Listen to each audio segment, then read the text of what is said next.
Okay, Cup, welcome to this afternoon's session, the talk. It's an introduction to applied digital intelligence. Because applied digital intelligence is one of the 4 specialization area offered at BAScii as part of the degree program. So again, we have 4 areas. One is applied digital intelligence.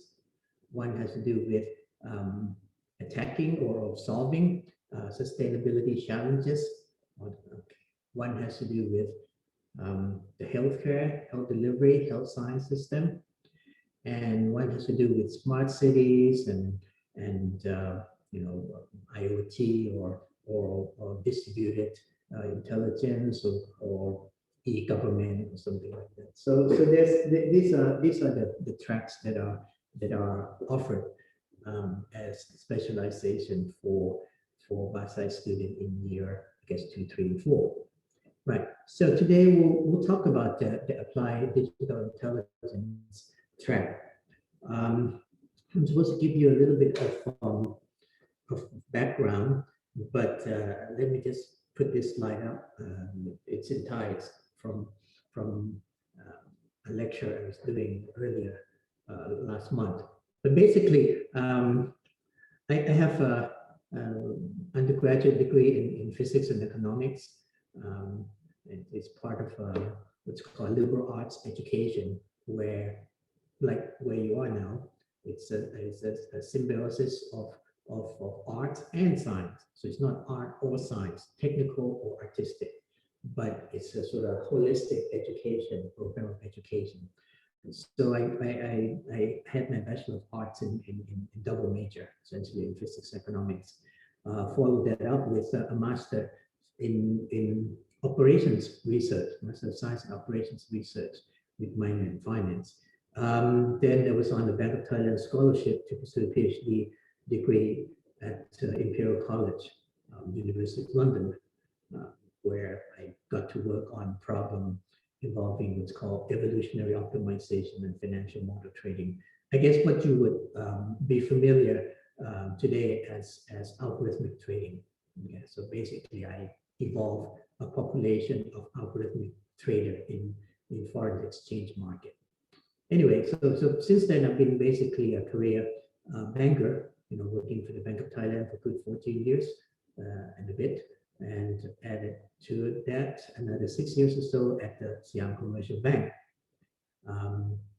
where I headed the team quantitative models and enterprise analytics, and my final position was as first senior vice president and principal data scientist. So since then, I've been opening up my own private consultancy business, and my primary clients, I think right now is the UOB Asset Management Thailand, where I assist them with both the client engagement side and investment analytics, and analyzing sort of like investment outlook, that sort of thing. Okay, so anyway, I'm now full faculty of applied digital intelligence, should be applied digital intelligence, and that's the subject of today. That's the subject of today. Okay, now if you notice, I put a little bit of an arrow, as a visual hint that I'm going to be describing from the back to the front. So it's not applied digital intelligence. I'm going to be covering intelligence, then digital, then applied. Now, toward the end, and this is sort of like an open conversation, by the way. It's meant to be an open discussion for students and possibly parents who are intrigued about possibility of specializing in applied digital intelligence, but want to know, how if it's right for them, that sort of thing. So toward the end, I think I'll give a little bit of schematic of sort of areas that we sort of have in mind of what a graduate of BAScii with a specialization in applied digital intelligence would be. So these are all the sort of areas that we'll discuss in detail. But what I like to first start you guys off with is, first of all, we hear a lot of buzzwords in the media, in, I don't know, social media, in news, in TikToks or whatnot. And there are a couple of words that get mingled together. Words like data science, words like artificial intelligence, machine learning. So I thought I'll start off with a little diagram here that I have used, and it's been quite helpful in sort of like delineating the concepts. So there are 4 words, I think, that are sort of like mingled together in the public perception. One is artificial intelligence, AI, right? One is machine learning, you hear a lot about that. One is quantitative models. Now, sometimes you don't hear the right exactly spelled as quantitative models. Sometimes you hear it under the guise of, say, quantitative finance, quantitative analytics, quantitative this, quantitative that. Okay, and then you have the data analytics or data science as a group of buzzword as well. So in a way, they all overlap. They're all overlap. Okay, they all overlap to some degree. And people who are working professionally in artificial intelligence may be focused exclusively on subject domain that are, hardcore AI. Okay, and there are professionals who work into, machine learning algorithm and just focus on that. There are people who work, on more applied mathematics, quantitative models, and are not necessarily inspired by artificial intelligence or breakthrough in machine learning. And there are people who are also working in the job that has to do with analysis of a big chunk of data, like big data, for example. Okay, sometimes uses machine learning, sometimes not. So there's a lot of overlap, and there's a lot of commonalities. But the way I like to see it is I like to start with AI. AI is a sort of in this loop anyway, in this way of thinking, it's the beginning. AI is sort of what motivates machine learning. Okay? Machine learning is a way of making AI work. And once you build some kind of machine learning algorithm, it serves as a model. Okay, as a model, as a quantitative model. A model is something that takes an X and gives you Y, an estimate of Y, something like that. And then you apply that. You use quantitative model to drive how you analyze data. Okay, and at the end of the day, how well you analyze data sort of validates the original intention of appealing or approaching your problem with inspiration from artificial intelligence. So this is sort of like a nice little picture that sometimes I use to start the discussion. But don't take it too seriously. It's just a pretty little picture to say that these 4 areas are the buzzwords you hear in school, in professional life, in social media, and they are related, but they're not identical. They're not one and the same. Okay. What I like to do instead is discuss 3 different words. Starting off with the word intelligence, then I'll discuss the word digital, then I'll discuss the word apply. And this is a sort of, it's intended to give you a perspective on what it is applied digital intelligence is all about. Okay, so let's focus first on the word intelligence. First of all, by intelligence, we're talking about non-human intelligence. Okay? So things like intelligence quotient or emotional intelligence, that sort of thing, that's not what we're talking about. We talk about intelligence in a non-human form. In particular, when we say intelligence, what we really mean is the general rubric of what's called computational intelligence. Okay, computational intelligence. So you can say non-human, but there's intelligence embedded in the way nature solves things, like in evolution. But in this case, we are interested in the application of intelligence that you can do with a computing machine, with a computer. Intelligence that can be implemented on some kind of computational platform. In other words, on computers, right? So that's when we say intelligence here, we're talking about computational intelligence. So it's meant to be, sort of like a thought-provoking thing. So what do you mean by intelligence? And here I have to give you a little bit more definition, because in English, the word intelligence, by the way, the root word etymology of the word intelligence has to do with understanding, being able to comprehend difficult things. But the modern usage of the word intelligence has three meanings. Okay, so let's go to this slide. What I mean by this, okay, what I mean by this. Well, how can intelligence, as a generalized concept, not restricted to human being, be implemented on a non-human or a machine system, essentially computers? So, first of all, there are three meanings of non-human intelligence floating about. One is sort of like you interpret intelligence as something that is human-like. In other words, we hold ourselves to be intelligent beings.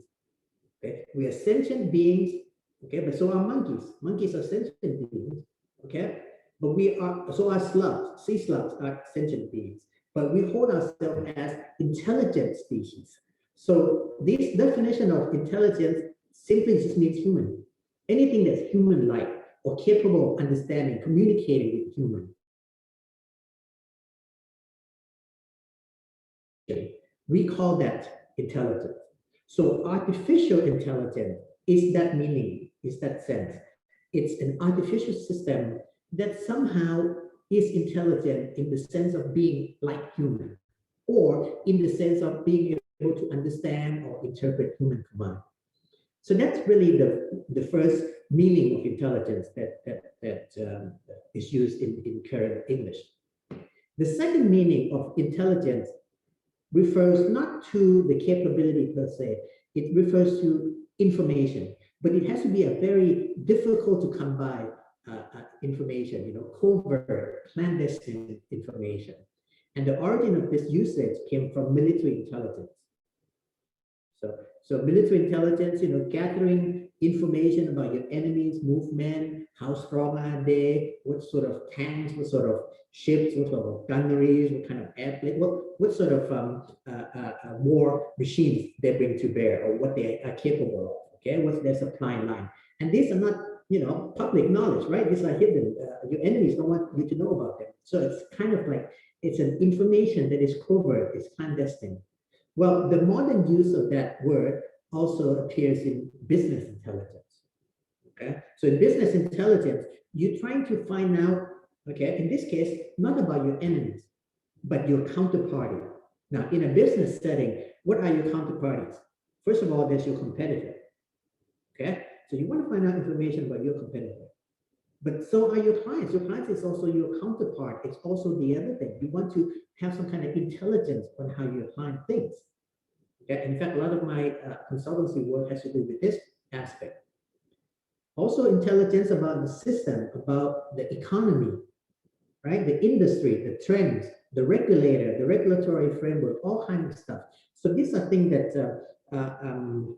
the trends of the business is something that you can't, it's not obvious. You can't just open a news page and get it, okay? Now, you get news feed that say business intelligence, and that's a way of advertising that, this information is hard to come by, but now we give it to you, okay?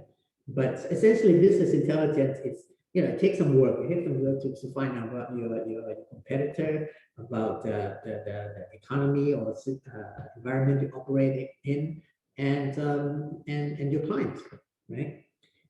Finally, there's another word called intelligence that refers to some kind of clever solution. This is intelligent because it's clever. This is intelligent because it uses resources efficiently. It's an optimal way. It's an optimal solution. Now, this really is the core definition of computational intelligence. But nowadays, because computational intelligence a lot of times is driven by artificial intelligence, sometimes you would use the word artificial intelligence in this sense, not human-like, but good solution, optimal solution. Okay, solution that humans cannot come by, right? So the distinction between the first line and the second line is, the first line intelligence is like anything that's human-like. That's considered intelligence. Now, the last line would be something like anything beyond human, making decision in 500 variables at the same time. Okay, that's really computational intelligence. But nowadays you can get away with calling that sort of thing artificial intelligence. Okay, so computers is artificial, is coming up with good solution. We'll call that artificial intelligence. So the word like AI driven pops up everywhere and becomes like a buzzword. Okay, so those are the three meanings of human intelligence. Now, like I said, applied digital intelligence, essentially that part has to do with what's called computational intelligence. And I should like to give you the background of the three key areas that people who study computational intelligence study. So if you have if you open up the academic journal called Journal of Computational Intelligence, you'll find research paper along three lines. Okay, one is to say you try to emulate biological brain function. How does the brain work? How does the brain compute logic differently from arithmetic or Boolean or binary coding of a computer? How does biological brain work? What kind of flexibility it has? What kind of logic? So that's led to the big area of research called artificial neural network. Okay, artificial neural network is an older, it's an old term, but it's still relevant. Artificial, again, because it's not human, it is made up, it's created.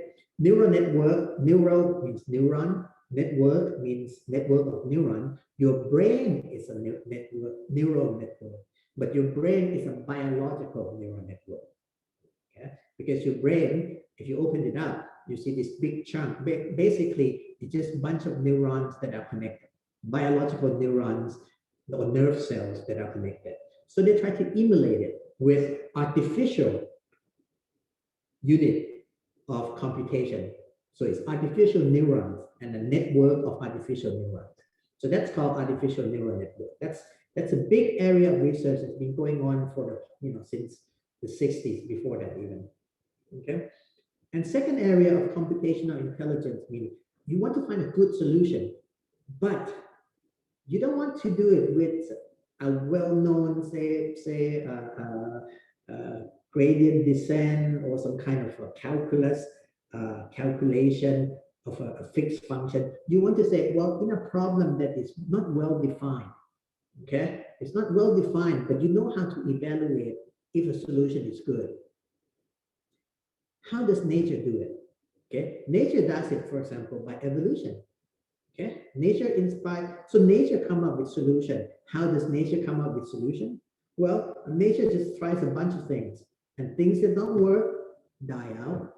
Things that do work survive well into reproductive age, reproduce and generate the next generations with some inherited trait of adaptation. So that's the evolution idea. So you see this research called evolutionary optimization. In fact, this is really the crux of my PhD thesis. So in a problem that it's not well defined mathematically, but you have some kind of way of evaluating whether or not something is good. Okay, it's like nature. How do you define? How do you say that an animal fits in nature well? Well, is it because it's tall? Well, certainly giraffes are tall, but certainly not every successful species are tall. So there's some kind of environment that you have to test this out. Now, nature has billions of years to evolve. Well, millions of years for the case of apes and mammalians. Line of evolution, but in this case we don't have millions of years. What we have is computer time, so we simulate generations in computer time. Finally, when you study computational intelligence, what you do is you study how computer has to interoperate with humans, with society, and this is where you get to things like what's called cybernetics, which big subject. We might talk about it later, but certainly fuzzy system. You and I understand what it means to be hot, very hot, cold, very cold. But how do you get an air conditioner to operate with you, to understand not in absolute degrees in Celsius or Fahrenheit, but say, well, it's a little bit cold. Turn the heat up just a little bit. This kind of fuzzy logic, this kind of a little bit higher, a little bit lower, but not this and that and so forth. This is a way of relating quantitative aspects of computation with real life meanings. You know, very hot, very cold, a little bit higher, a little bit fast, a little bit slow, that sort of thing. So those are those. This is basically the background, as it were, in intelligence. Now, I don't want to speak the whole 3 hours, so I'm going to go over all this fairly quickly and sort of like give you guys opportunity, the students and or parents, to ask questions. I just have some pictures. This is actually quite old. This is again, my PhD thesis was based on evolution. So what I did was every one of these little boxes represents not a human, but a machine trader. Okay, a machine trader takes a signal from foreign exchange market. In this case, I was looking at dollar yen. Okay, this is back in 1997. Most of you weren't born. So based on this signal from the market, there's certain behavior according to certain parameter set as represented by little blocks. It's not just the color, but it's what represented in there. So it kind of evolved a population. So this would be like the top 10 best trading solution that are evolved. Now what happened is initially it's all random, and the good solution gets married to good solution and then reproduce 2 children who are pretty close to the parents and therefore pretty good.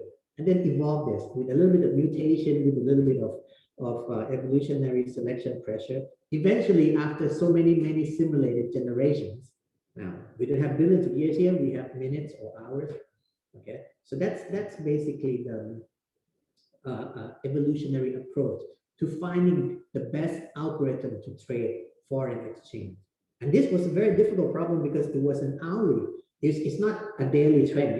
You can predict where the dollar yen is going to be tomorrow, given today, pretty good. But the volatility of an hourly can go up and down. It can start 125 in the morning and ends up 125 in the evening. But during the day, it can go up and down in all sorts of ways. Okay. This is also applying evolutionary optimization, but the idea is to say allocation in the portfolio. Now the idea here is still valid, and this is the application of fuzzy. Okay, so if you think about it, I was talking about the concept of hot and cold, right? So a little bit hot, a little bit cold. Well, you can apply concept to investment. For example, you want to be a little bit risky or not so risky. You want to have some kind of protection for your investment, like capital protection.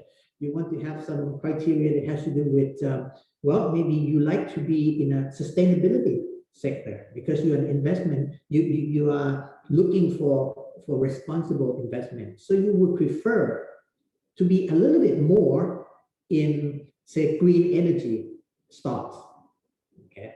Something like that. Or you may be interested in companies that has good sustainability rating or something like that. So you can add all kinds of criteria. Or you like big stock, like small stock.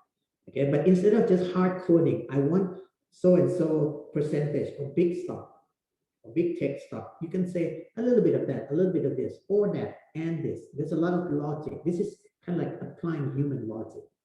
So, my investment client would have certain logic about how they want their portfolio to look like. Well, we use fuzzy logic to translate that into decision criteria. And there are many of them. That's why it's called multi-criteria. Okay, so this is to optimize investment. And again, it has a different criteria like volatility, typical loss, return, maximum drawdown, and you can have a different gating scheme. I want this and that, or I want this or that, something like that. So these are all different optimized multi-criteria solution. Okay, so just to show you that this is about that. Now, no doubt, a big chunk, remember in the beginning, a big chunk of what we want to do, intelligence, ties to learning. So a big chunk of computational intelligence is that part that we want to emulate human brains. Now, what does the human brain do better than anything else? it learns. So let's not focus on just the brain architecture of neuron, but let's just approach the general concept of learning. So, for example, we can say that if an intelligent person, is a person who has learned a lot, a learned individual. In fact, learned is a very good word. It describes somebody who's wise, who's seen it, who's learned from school, who's learned from life, who's learned from experience. Then it stands to reason that if you want to create some kind of intelligent machine, you have to somehow program it to learn, but you have to make it learn algorithmically. Okay? You can't program, when you program a computer to do something, you have to tell the computer to do things by steps. You can't just say, go learn this, or go do something useful. You have to say, okay, this is the step it takes for you to learn about the data. And once you learn about the data, then we can make some kind of, ask you to make some kind of prediction. So let's think of human beings. So if you look back to when you were babies, okay, the first mode of learning, by the way, when you were babies, you open your eyes, you just look around, you smell things, you look around, you hear things, you observe, you associate things, associate arrivals and presences of items and people. For example, the smell, the baby associates the smell of mother with warmth and comfort and milk. Okay, so it's a natural way. It's a natural way of making some kind of association between items or people or faces. Siblings always come together, but sometimes a sibling comes with parents, but sometimes parents come alone, but you don't see sibling are not allowed to just approach the baby, so you don't see just the sibling or whatever, okay? Or you see your siblings a lot more than other children. So this kind of observation base, this kind of like categorizer, siblings come with siblings, or mother comes with milk and warmth, or something like that. So it's kind of association, automatic association. What else do we do? How do human beings learn? Well, one thing that we do better than animals is using language to actually teach association. So now we have children who are taught to recognize items and people and associate them by names. Okay, so lift this fruit. It's called banana. And there's an immediate response. Yes, it's a banana. If you pick up a banana and says it's an apple, then your mom, your dad say, no, this is not an apple, this is a banana. So it's immediate feedback. It's being taught. Okay, so it has a recognition task. Look at this fruit. Tell the mommy and tell the daddy what kind of fruit it is. Pick up a toy. This is a baby elephant, baby tiger, lion. Okay, and based on the output that the child makes, the sound that the child makes, the parents give immediate feedback. No, this is not baby elephant. This is baby tiger. No, this is not a banana. This is an apple. Yes, this is a banana. And so forth. What else do you learn? Well, as you go through life, you also start to learn from experience. You make long-term you make long-term connection. That connection has this kind of structure, this kind of loop. There's a circumstance in life, there's your action, and there's consequence. And you learn over time that if you ask nicely, okay, you respect other people, you go to date on time, you say polite words, people respond nicely to you. But if you're always late, if you take the seat away from elderlies or whatever, you get some kind of negative feedback. But it's not immediate. It's not like you're being taught right away. But you observe that over time. If I kept doing this, if I kept being a jerk, nobody would like me. Okay? If I kept being nice, people will respond well. And when I have difficulties, they're more than happy to help, because when they were having difficulties, you were more than happy to help. So you learn this kind of social behavior through a long-term connection. Your parents can teach you a little bit, be nice. But at the end of the day, this is a long-term connection that you learn from experiences. So those are the three modes of learning. So scientists, computer scientists then say, well, if those are the three ways a human being learns, well, so we want a computer to learn about things. We can also do three ways. One is called unsupervised learning. So give the computer some kind of data and ask the computer to sort of make association. What goes with what? Who's close?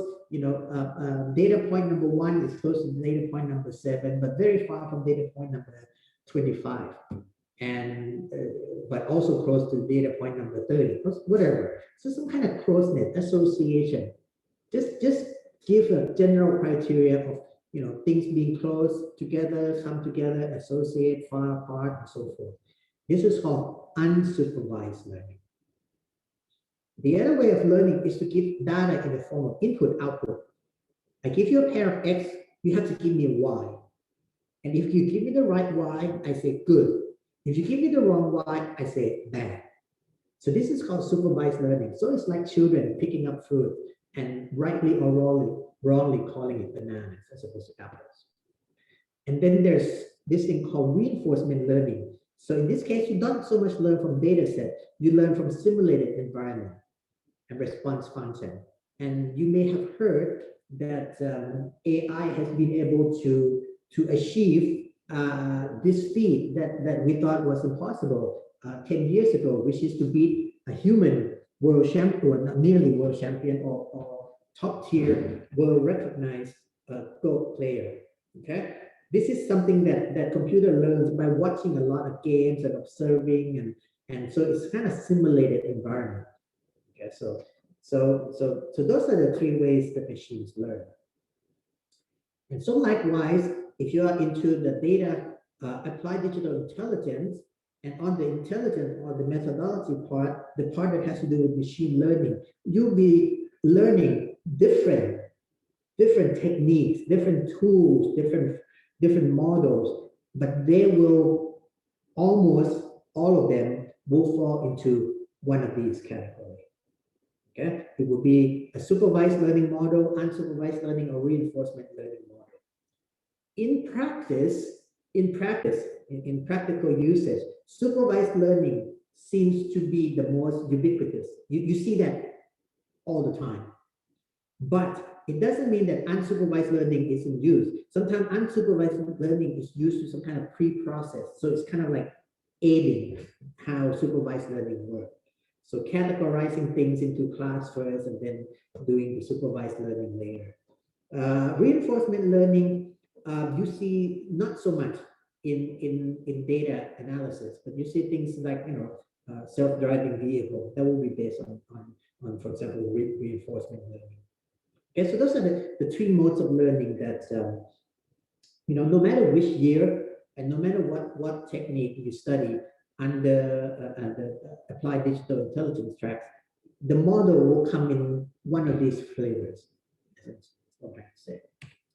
And so I'll just give you, this is not my work, this is just from the internet. You can imagine that, let's say you have data set, like if you look at let's look at the data set to the right. And to your eyes, you can sort of like make a general clustering, right? There's a group of these guys who are green, a group of these guys who are yellow, and these are the purple to the right, purple. So this is the algorithm that babies do. Make association, what's close, what comes with what's close with what. Well, if the computer were to do it, it would be called unsupervised learning. So it learns to make association between points that are close together. Now, the definition of close can be very tricky. So you look at the left graph here. Let's say I have data that looks like the two concentric circles. Okay. Now to you and I, it's obvious.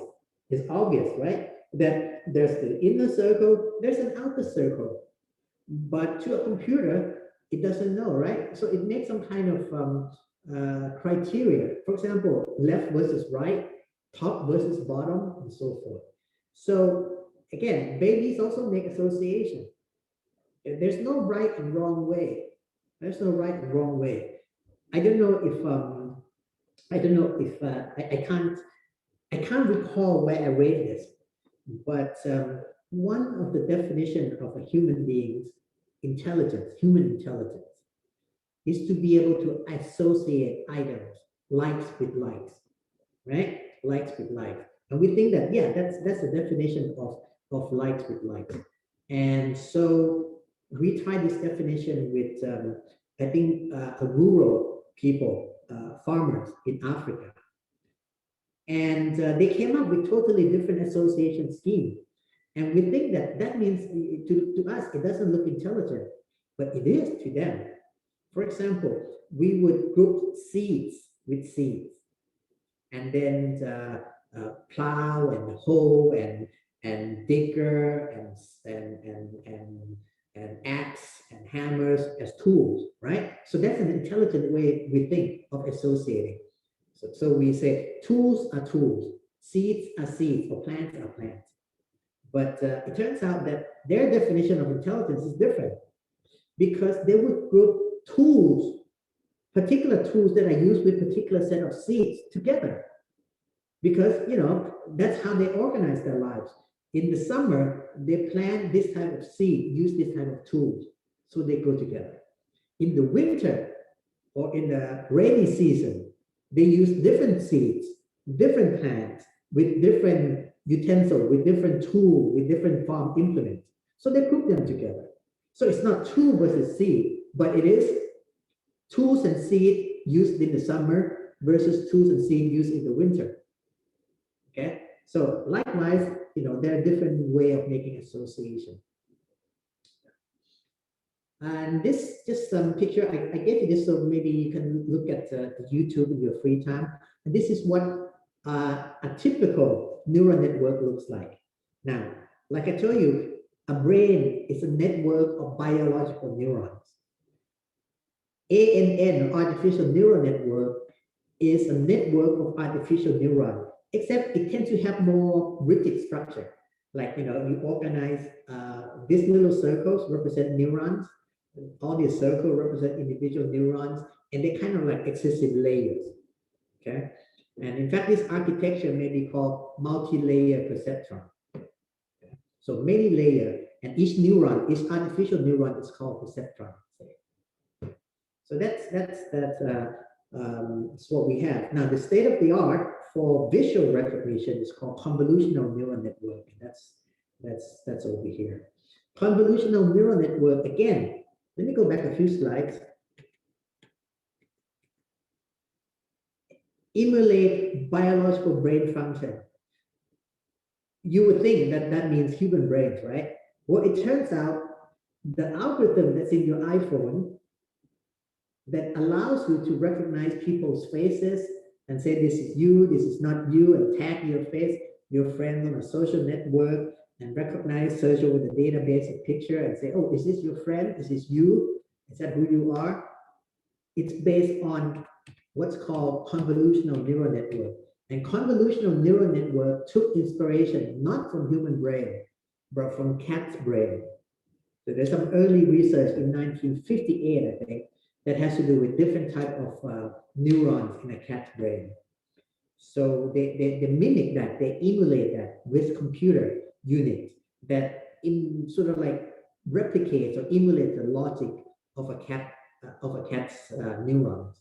And that became the basis of what you today have as a visual recognition algorithm. Okay, all the way to deep fake and whatnot. These are all based, if you trace it all the way back to 1958, it goes back to a cat or a few cats. I don't know how many cats was used in the experiment. Okay, but not human. Cats. Okay, so it's kind of like poetic that you've got all this, and then in YouTube it's just filled with cat videos, because really everything starts with cat brain. And I want to show you something that this is what I tend to use in class. Now, here's what professional neural networks look like. Okay, professional neural networks, for example, have 784 first layer and a lot more here, hundreds, and thousands.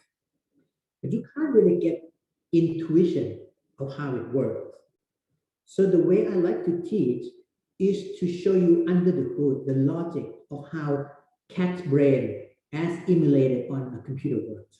But instead of showing 780 of them, and you will have no idea what's working with what, I would probably do something like this, which is say, well, this is an action of one neuron. This is an action of two neurons. If you combine two neurons together, you get some kind of complicated function. Well, if you add three, you get complicated function.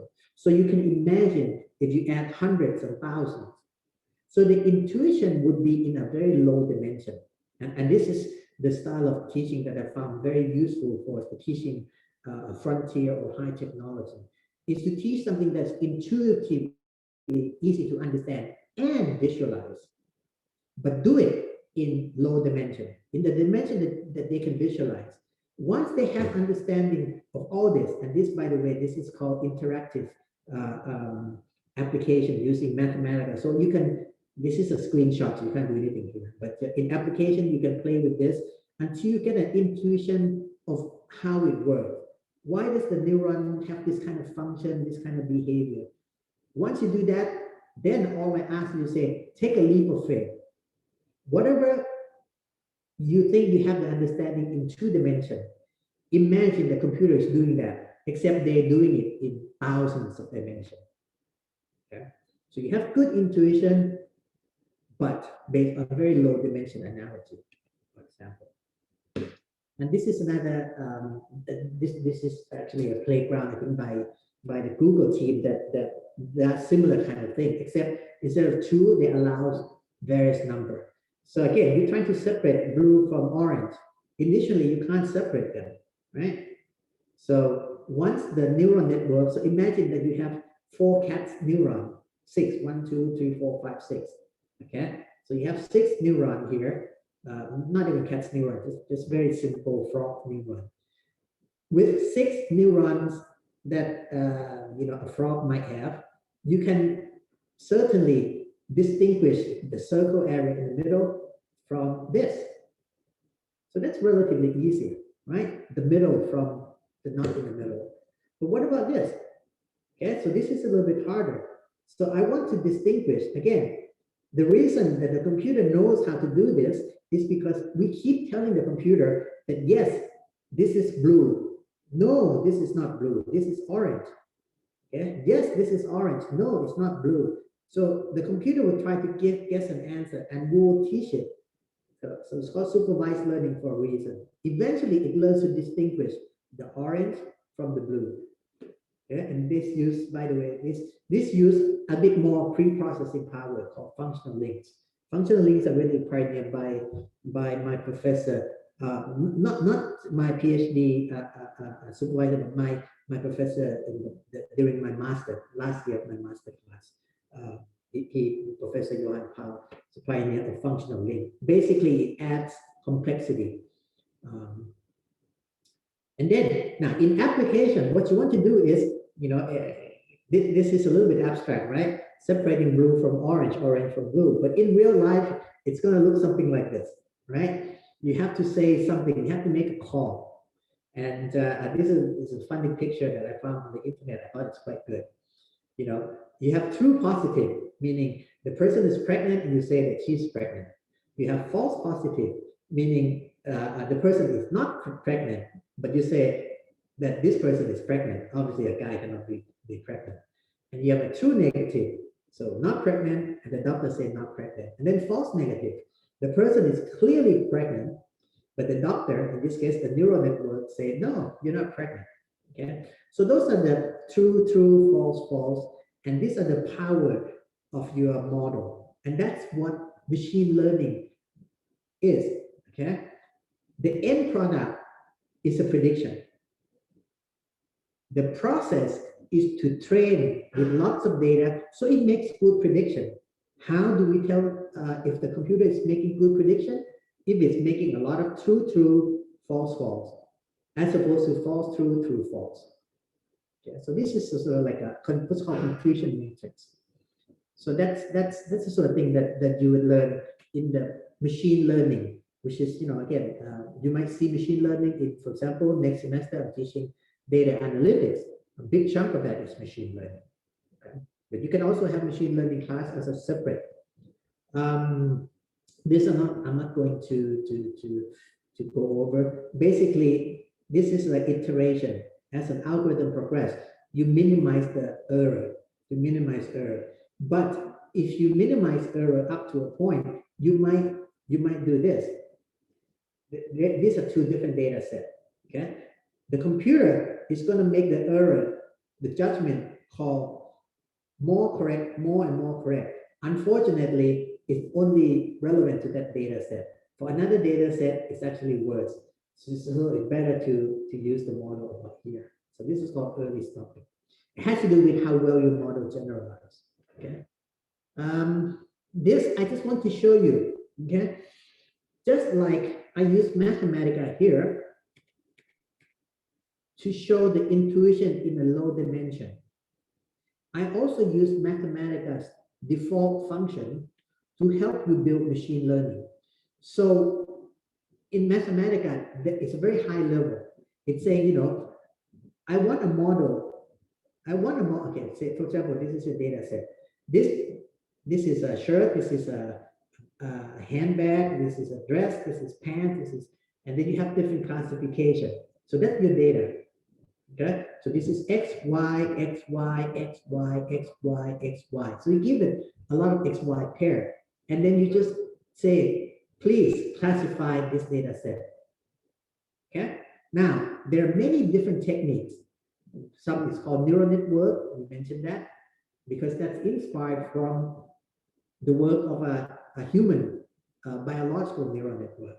But there are other things. It's inspired by what's called decision tree. And you have a lot of decision tree, we call it random forest. So these are different techniques, but notice how easy it is in terms of programming. You just say that I want to build a model. That model performs as a classifier. What does it classify? It classifies this data, this XY pair, XY, XY, XY, using this method. Now you can also leave the method out and Mathematica will search over a number of popular methods and come up with the one that thinks is best. Okay? Or if you are, again, part of a proper professional data science team, you will actually might be building the classifier from scratch. Same thing here, there's a lot of, remember the confusion matrix? That's classifying true or false. Well, this is classifying digit. So you have how many combination? 0, 1, 2, 3, 4, 5, 6, 7, 8, 9, and 9. So you have 10 by 10 possibility. So it's 0, and you say it's 0. It's 1, you call it 1, or it's 0, and you call it something else. Okay, so these are all the errors. These are all the errors. These are all the correct. So obviously this model is doing well because it's giving a lot of corrects, but not very many errors. And again, the convolutional neural network can be built, using a built-in. Sometimes you have this thing called transfer learning. That means you don't even have to put in the data. The model has already trained, you just use it. Now, in some problem, you just use it because they build a model that classifies handwritten digits. Okay, that's used so much that they just keep it in store. So the next time you want to classify a digit, just use it. You don't have to train anything. You don't have to build a new one. That sort of thing. So, well, anyway, I hope that's the bit about intelligence. Now let's go to the bit about digital. Okay, the bit about digital. Now, when I say digital, what I mean is digital platform. Okay, so digital economy, which basically consists of three things that are key to an economy. You have platform, you have information, and you have devices. Okay, so if you break down what it means to have a digital economy, say Thailand is becoming Thailand 4.0, becoming a digital economy. Well, what does that mean? That means that when you come to Thailand, there'll be lots and lots of digital platforms, lots and lots of digital information, and lots of digital devices. Okay, so let's look at some example. Okay, I'll give you an example. Well, let's look at platform. Okay, let's look at platform. First of all, what can you think of digital platform? Well, obviously you think of shopping, right? E-commerce platform, but that's kind of trivial now, so I'm not going to talk about that. More interesting platform is digital currency. That is a platform. Yeah. So you learn about this thing about Bitcoin and blockchain and how you have this kind of digital currency ecosystem. So this is also part of applied digital intelligence because we're dealing with the digital platform thing, right? Think of it. Yeah. Bitcoin is money, digital money, but it's also a platform, right? Because in order to use digital money of a particular currency family like Bitcoin. So let's say you use Dogecoin or whatever. Let's say Bitcoin. Okay, Bitcoin is the original, and so you can say, okay, if I want to trade in Bitcoin, you can't just do it with paper. You just can't do it with computer that doesn't have the code. It has to have the code. It has to have the platform for you to have digital wallet. You put things in the digital wallet and you pay with out digital wallet and so forth. So you learn about innovation. Now, this is a very interesting thing because the innovation of Bitcoin involves a couple of things that are converged together. Bitcoin is an innovation, okay? And it is an example of integrated innovation. You cannot invent Bitcoin if all you know is computing. You cannot invent Bitcoin if all you know is mathematics. And you also cannot invent Bitcoin if all you know is economics. These three areas, in a very intricate and very clever ways, come together to be the Bitcoin. So Bitcoin, forget about the fact that you use Bitcoin for silly things. And, people are speculating in Bitcoin like they're speculating silly stuff. So there's a lot, people can always turn things into silly endeavors. So yeah, Bitcoin speculation is silly, but the Bitcoin platform itself is a very clever integrated innovation. Okay? So Bitcoin will be one of the things that you will study. In particular, you study what underlines work behind the Bitcoin, which is cryptography, blockchain. And again, I would build, for example, in last year, I was teaching emerging technology. So I built this kind of very simple, it looks a little bit not simple, but believe me, the problem is not simple. This is essentially how public security or cryptography works. So I would show in a very low number that you can, perform or follow the calculation by hand. What happens? So this is how you sort of like exchange key. Okay. So in order to, there's this thing called public key protocol, private key protocol. We'll talk about it in the blockchain technology class as part of the digital intelligence specialization. But anyway, again, the learning process is to not bombard you with real case involving, this number can be, 50 digits long if you like, but we'll work in a small number, tiny number that you can follow. Get the intuition, see how it works. Okay. So what's the second element of a digital economy? Well, certainly digital information. What it means is that it doesn't matter whether or not you're interested in, all this high-tech digital gadgetry. The point is, this economy generates digital information. Okay, and that general information, it may not be initially digital, but once you get it to become digital data and people archive, the information becomes digital information that people can analyze. An example of digital information is, I'll show you this. Okay. Well, Hollywood, right? Hollywood is well, sort of like a center for making movies. Okay. Now they've been making movies for nearly 100 years, I guess, right? So it stands to reason. Okay, it stands to reason that you can keep record.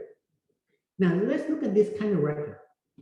Okay, this is a very small example of 40 lines that pairs movies and actors together. For example, this one is Toy Story 1995. Now, Toy Story 1995 has Jim Carrey, Tim Allen, and Tom Hanks. Okay. Now, Toy Story 2 also has Tim Allen and Tom Hanks, but no Jim Carrey. And then you have Tom Hanks, who then acts in other movies. Okay, Saving Private Ryan, you have Road to Perdition, you have League of Their Own, Forrest Gump, Philadelphia, and so forth. You have Tim Allen, who acts in a whole bunch of movies, and Jim Carrey to act in a whole bunch of movies.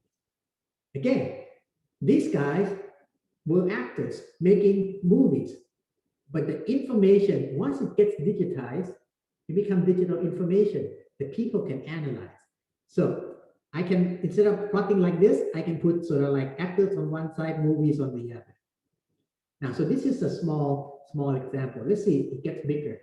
So with, this case, you have 144 actors, 1,177 movies. So you can't see anything now. The line is there. So this is, I line up all the 144 actors over here and 1,000 movies over here. So these are the connections. And how many lines are there? There are actually 1,496 lines here. Okay. Well, this is basically the whole database. Okay.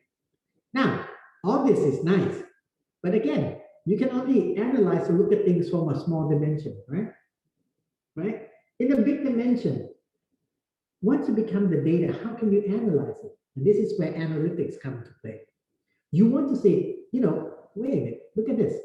See, Tom Hanks and Tim Allen, they're in together in both movies, but Jim Carrey. So maybe there is something about an actor that acts in a lot of movies with a lot of other actors. Okay, so this is a network.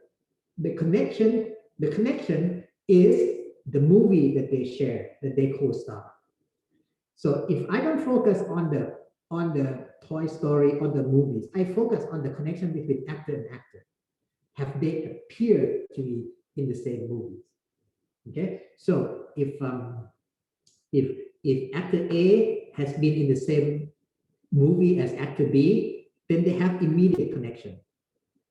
If they don't have the same movie, but actor A acts in the same movie as actor B, who in turn acts in the same movie as actor C, then you can say A and C are indirectly connected. And you can have, 2, 3 round of connection to reach from 2 actors. There's an old saying that this is an old actor. His name is Kevin Bacon, but he's in a lot of movies, and people claim that no actor or actresses in Hollywood is further than 6 movies away from this guy. Okay, so Kevin Bacon is never more than 6 movies away from any actor. And if you act in the same movie as Kevin Bacon, you have a Kevin Bacon number 1. If you act in the same movie as co-star of Kevin Bacon, then you have a Kevin Bacon number 2. Nobody in Hollywood has Kevin Bacon number bigger than 6. And that's the connection. Okay, so that's saying that Hollywood is a close-knitted community. Well, if you do that, I kind of wonder who is really the most connected in that sense. So we did this with just 144 actors, and this is actually a score of how well each person is connected. Okay, in terms of movies, and that measure is called centrality.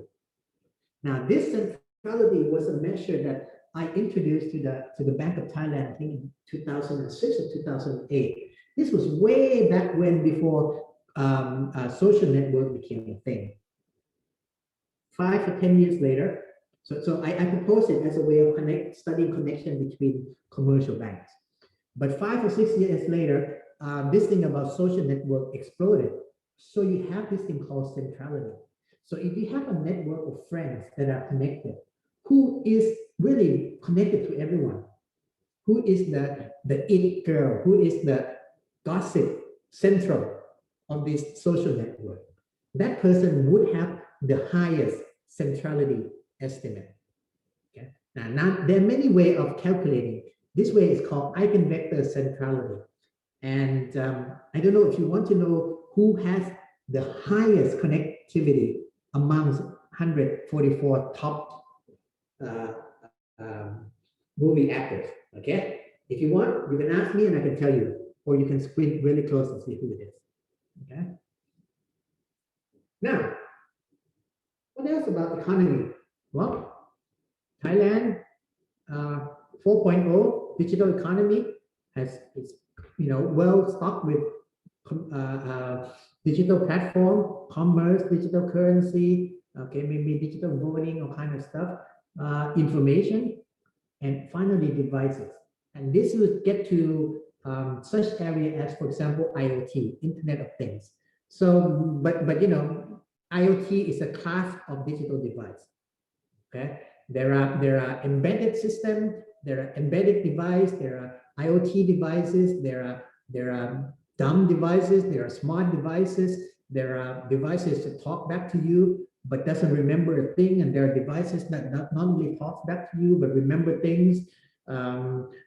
If you drive your car aggressively, some transmission system remembers that you don't like to upshift early. You like to drag until you get to the high rev, until you change the gear. And it remembers that. It doesn't talk back to you, but it remembers. So all this digital device, all these computational devices are sort of like everywhere. I'll just give you an example. I guess this is a personal example. Well, you have this Garmin thing, right? You can wear it on your wrist, and it would actually track your movement. Okay. But of course, even though it's designed for running, I can use it for any kind of tracking. In this case, this is an open water swimming from Samet to Ban Phe. Okay, so I swam from Samet to Ban Phe. It took me 4 hours. But because I was wearing this watch, and even though my hand goes under the water for some period of time as I'm swimming, when it comes out, it can still get digital signal to the satellite, from the satellite, right? So it actually measures, it actually tracks. Obviously I'm not a professional, so I swim very slowly, and I also don't make the direct path. Okay, so I get a little bit lost to the right, get a little bit lost to the left. Okay, and here I'm on a paramotor, so not only does it track you in 2 dimensions, it also gives you elevation gains. In this case, I didn't fly very far because I was a student flyer, so I flew up to maybe 166 meters. So that's a clip of it on YouTube. So this is over some farm area in Rayong. Okay, so as I'm landing, I'm making this figure of 8 before I land and so forth. So this thing is tracking in real time, saying, okay, average speed and so forth. Now this is just GPS. This is GPS. Now look at this. This is even more clever. The same kind of technology, but maybe in earlier, a later version. This time I'm wearing on a long distance run. So let's say I ran for, I think, River Kwai half marathon, super half marathon. In 35 kilometers, I would also have a plot of where I was and the speed. But not only that, look at this. It's actually interpreting how much time my feet stay on the ground. This is called ground contact time. So, if I'm running balance, my right and my left foot should have the same amount of contact time. This is called vertical ratio. It tells you that, when I'm running, so in the beginning, I guess I jump around a lot. So for every horizontal distance I go, I also make a lot of vertical distance. Again, this is not from GPS, but from accelerometer. Now think about how difficult or how clever that is. It's measuring how much I'm jumping up and down, but at the same time, my watch, I'm swinging my arms up and down all the time. So how does it know which part is due to my body position, which part is due to the fact that I'm swinging my arm up? So this is okay. So as I become tired, I don't jump around so much. This is on cadence. So this is how fast my spin time is.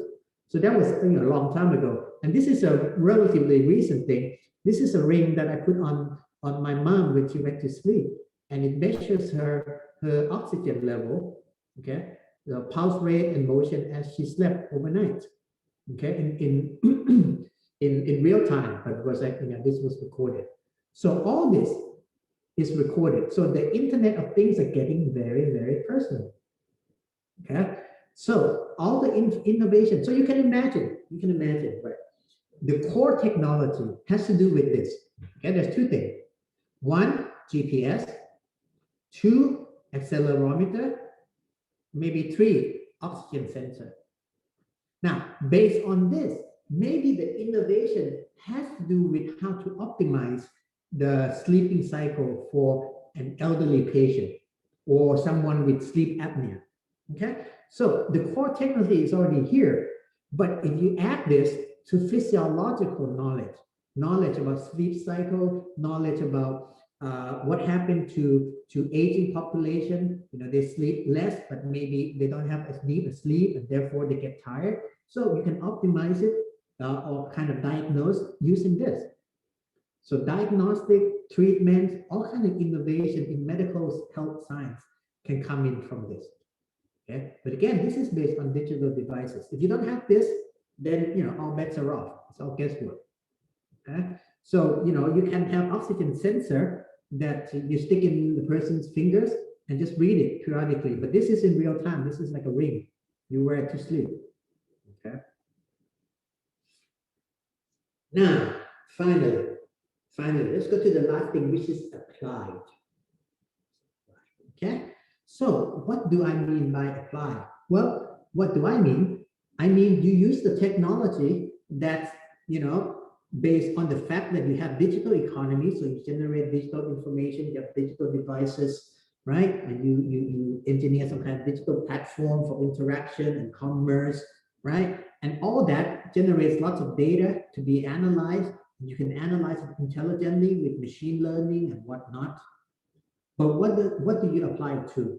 Well, in this class, in BAScii, when we say applied digital intelligence, we primarily intend for the application to be, you guessed it, the other three specializations. Okay, so digital intelligence can be applied to anything, but the area that we tend to promote or push is the three other specializations. So you can imagine that you're really into, say, health science. Okay, you can approach it from saying, okay, I want to specialize in health science, or I want to specialize in applied digital intelligence with the application on health science topics. Same with smart cities. Okay, so in a way, digital intelligence, applied digital intelligence is, even though if you study deeply into machine learning and artificial intelligence, it is a subject in its own right, its own research, its own body of knowledge. But in this case, we tend to push toward application, and the application should, okay, this is not a must. Obviously, you have students that would apply this to robotics and rocket control, whatever, okay, or oil and gas exploration, or whatever problem you want to. But certainly, we would push toward the three areas that are already the three specialization areas in BAScii. So sustainability solutions, health sciences, smart cities, okay, and so forth. I'll just give you an example, and this is from earlier talk I was giving about application in agro industry, bioinformatics, and computational intelligence. Computational biology. So this doesn't cover all the area. So this would be closer to the adult, right? So you have papers, for example, that does crop yield using neural network. You use convolutional neural network and this other thing, architecture called long short-term memory, okay, to predict yield of soybean, for example. So this is agricultural industry. Okay, and there's another agricultural industry example that we use. This is predicting. I think it's corn. I'm pretty sure. Okay, using both the sensor data as well as perhaps weather data. So then you sort of like overlay it onto an actual county map of the U.S. of United States, Northeast United States, and so forth. Okay, this is moving toward bioinformatics, And this is something I created last year just for fun, by the way. There's a YouTube channel here that say COVID Analytics. You can go look it up. But basically, it talks about this software that I created. It just takes the initial infection rate and runs through a model of how the epidemiology spread, the pandemic, how does it spread?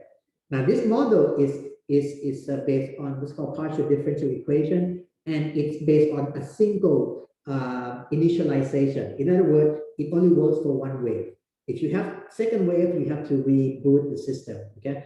But by then, you know, I kind of lost interest. So I did this, I think, when we were just under the first wave. And the model was extremely accurate, predicting up to 6 months. But of course, when we have second wave, third wave, and maybe now fourth wave, the whole model has to be recalibrated. I couldn't be bothered.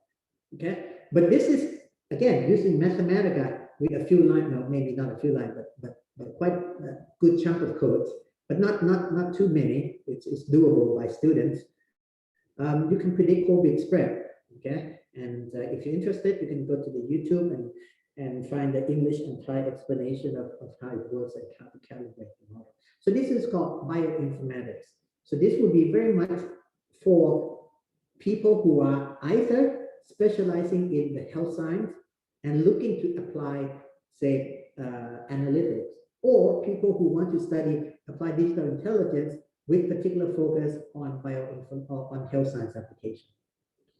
Okay, there are other examples, and this is from other people, researcher. I give the names here. Okay, this is about predicting things like drug discovery. Okay, so instead of doing some kind of experiment and kind of human database, you sort of like learn from history. This kind of data works for this kind of medicine, and try to see if it works or not. So this is kind of like a search in a high dimensional space. You have gazillion of diseases, and you have gazillion of chemical database, and what sort of medicine is likely to work with what disease, that sort of thing. Again, this is all the same thing. This is extremely interesting. This is getting deep into the what's called genomic research. Now, I don't know if how well versed you are with genomics research. Well, you have genomics, which is basically sequence of your genes. You have what's called transcriptomics, which is how the genes get transcribed or translated into sequence of proteins. Then you have proteomics, which is the study of how the protein folds. Now think of it this way. Everything biological, okay? Everything biological, from food you eat to energy, carbohydrate, how you get energy from rice, to how the vaccine works, is based on micro or molecular level geometry. Okay, so when you have a virus, you want to have a vaccine that teaches your body to recognize the virus. How do you teach the body to recognize the virus? You give the virus shape, but not a real virus. You give the shape of the virus so that your body can synthesize a recognizer. Now, the virus shape can be considered like a key. So your body kind of like synthesizes the lock that fits that key, so that when it sees the key, it opens the lock, and that lock will bring your defense, biological defense mechanism. Okay. Now, that key is the shape of the virus. It can come from two things. Either you get dead virus, or you get the genetics of the virus, not the whole bit, just the part that gives the outer shape, and give it to your own cell. Your own cell then transcribe that instruction and make the shape, release that shape into the body, and then the immune system recognizes the shape. So that's called mRNA vaccine. Okay. Now this is heavy duty, expensive, multi-billion-dollar research.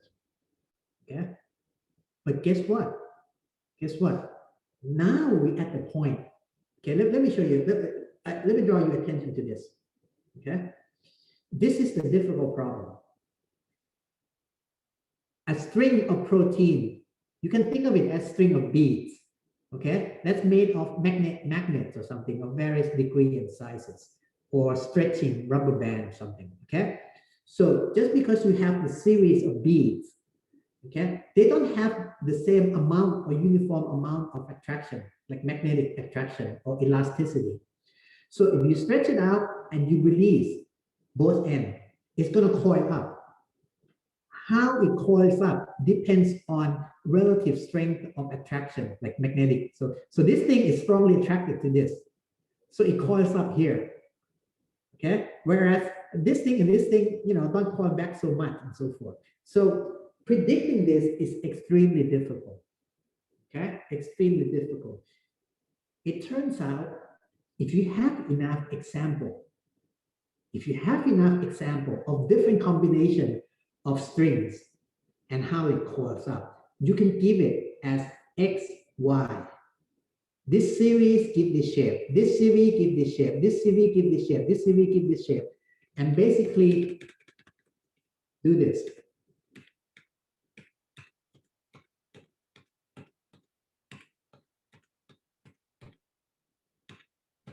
Give it this data, X, Y, X, Y, X, Y, X, Y.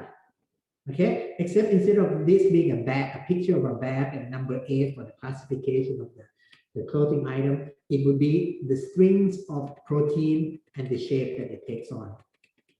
It would be, this is the X, this is the Y. Okay, so now you can predict how it's going to curl up. Now, once you do that, well, what's your objective? Well, maybe you want it to curl up in a way that looks like the lock that fits a particular key that is the new virus. So you can try different combinations. You can use computer, right, to generate a whole bunch of combinations and see which one comes close to generating this shape. And that will be the genetic instruction that you need to do, gene splicing and whatever to synthesize the protein. So you want to synthesize protein sequence that when coiled up in 3 dimensions looks like the lock that accepts the virus shape as the key, basically that, okay? And so that's that, and there's a whole bunch of things. I'm not going to go into this. This was a talk I was giving to a molecular biology group. So there's a lot of things. Okay, I just want to show you that this clustering algorithm that you saw earlier is used for genetic research. Okay, now there's a trick here because it's actually high dimension. So they do what's called dimensionality reduction. You reduce multi-dimensional objects into 2 dimensions and then you cluster. Actually, you cluster first and then you represent it in 2 dimensions. But anyway, it's a fine point. So if you watch some of this video, you would see some algorithm really used to do that in biomedical research and health science. So, okay, and the last thing, okay, this is what I was talking about. This is kind of protein folding. And so that's that. I guess this is a whirlwind tour of intelligence, digital, applied. Now, before I open to question, let me just go to this. You can see this mind map, right? This is sort of like the architecture of the program that I'm drafting. Now, it's not exactly as is. So the program is going to adjustment and streamlining and whatnot. But this will be an example of the focus. So by applied digital intelligence, okay, you have 3 groups of courses. One that focus on the intelligence part. Again, what do I mean by intelligence part? I mean computational intelligence. What do I mean by computational intelligence? Well, I mean optimization, again, optimal solution, intelligence, human-like, okay, and man-machine interoperability. And for the solution, you can do things like optimization, okay, mathematical programming. I have a consultancy project with BAScii and BAScii and the Chulalongkorn School of Integrated Innovation that has to do with optimizing the logistic blending and logistic assignment problem in coal production and distribution. So basically, you have to mix different kind of coals and take them to different port and minimize the cost of coal combination and minimize the transportation cost. So that's kind of mathematical programming. You can use mathematics to do that, maximize f of x. But sometimes, like I mentioned earlier, you have some kind of nature-inspired solution. So this would be something like evolutionary optimization. So maybe there's a course in optimization or focus. Okay, so this would be how I would consider streamlining, say, course offering. So that maybe a course in optimization. In AI is a big area. So we have two areas. One is machine learning, like I told you, the big chunk. There's also another big chunk called virtual reality and humanoid robots. In this case, you're not finding anything. You're trying to create realism, okay? Like a robot that looks like a human to accompany people and so forth. And machine learning, again, you have supervised learning, unsupervised learning, and reinforcement learning. Now, I put down here adversarial learning. That's a little bit more advanced, but this is something that you would see with like deep fake and stuff. So this would be something like machine learning focus course. Okay. The cybernetics, we might not have so much of that, but there's a lot of application in that area. So that would be like, say, the focus on intelligence. Okay, three courses. Now let's focus on the digital part. Again, digital economy, right? Digital economy, platform, information, and devices. So let's focus on platform. So digital platform, by digital platform, we tend to mean two things. One is the internet, as in internet you and I know, and there's more like infrastructure. Now let's go to infrastructure first. For example, energy grid. Even though the information can be put on the internet, the energy itself is a digital control infrastructure. Okay, GPS network is also one, but then of course you focus a lot on internet of things, social network, e-commerce, cryptography, blockchain, encryption system, cryptocurrency, smart contract. So maybe here I would say focus. Maybe some of you are interested in this, but this can be done as a project. So maybe a course that deals a lot into the IoT, a course that has to do with the blockchain technology and how it applies. Okay. Now, information, of course, this is about data science and engineering. This is where I spend a lot of my recent professional life doing. So this big data platform. Now, big data is a little bit tricky to teach in college because in real life, only when you work for a large corporate will you actually be involved with a big in-house big data system. And by then, it's going to be something that you have to retrain anyway. And you can't really simulate big data platform. Now, you can study the concept, the type of data, you can play with it, but the platform themselves that has to do with distributed server system, that's not really demonstrable in a teaching class. But certainly the data analytics, and again, focus on business intelligence and focus on data science. Okay, so it could be like here, would go under data analytics. Digital device, certainly we have, like I said, embedded system, semi-autonomous cars, semi-autonomous vehicle, drones, and so forth, and also a big chunk on robotics. So maybe, we have a big class on robotics, or maybe the whole thing, we just think about. So I'm trying to pare down to, streamline to about 12 essential course that would make you competent in this. So the area of applying, now obviously this separated into three areas: sustainability, healthcare, and smart city. So maybe there's one for sustainability focus.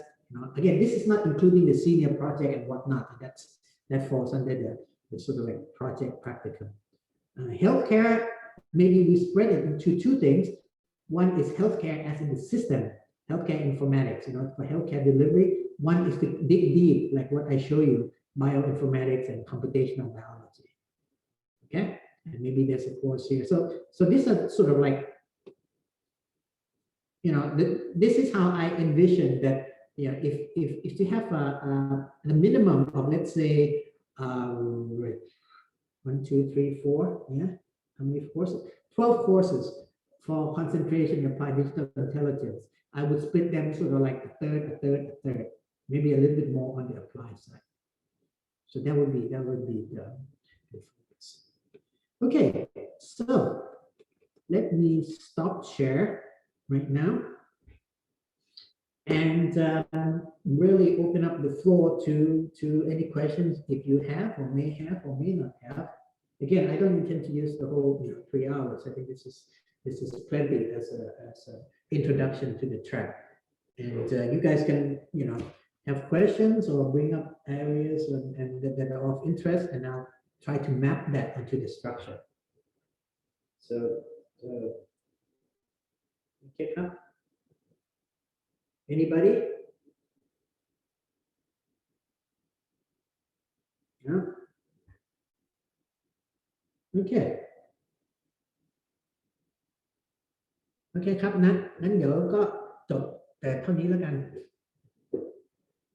เนาะ โอเคครับ Okay, so ไม่ต้องอ่าน unless somebody wants to say okay ครับ so that's it. That's in essence, applied digital intelligence can be thought of as a specialization so that prepares you to be engaged in this space, to be involved in this space, or you can be really particularly focused on healthcare, on sustainability challenges, as well as smart cities application, but you want to do it deeply from applied digital intelligence perspective. So that's doable as well. Okay, the idea is not to train you to be able to, I have this philosophy, and this is from my experience when I was running the data and quantitative models and enterprise analytics, later on into the data science and data analytics area at SCB.